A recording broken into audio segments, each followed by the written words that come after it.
So alright mga kaibigan, no? Magandang araw sa ating lahat. Nandito na tayo sa bahay at then kakatapos lang natin ng Indo Rizal is kahapon kakachinsuel lang natin kahapon.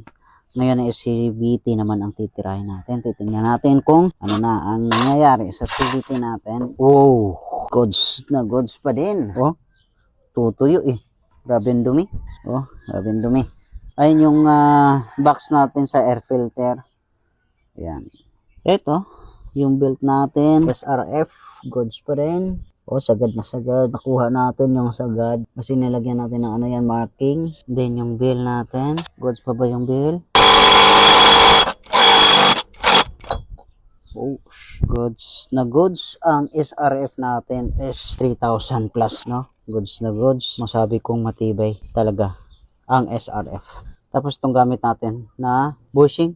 4S1M na ceramic bushing. Lumalaban. Goods na goods yung SRF natin. Wala tayong aberya. Grabe yung dumi. Di yung groove niya. Ang ganda ng groove. Ang lalim ng groove, no? Tapos yung gamit natin na lining dito is RS8. So, hindi tayo naputukan ng oil seal. Ano, sobrang dumi. Wala akong masabi. Sa performance, okay naman. Yan, stock yung gamit natin na ano. So, ang gamit natin pa lang, Sheaworks yung gamit natin na center spring.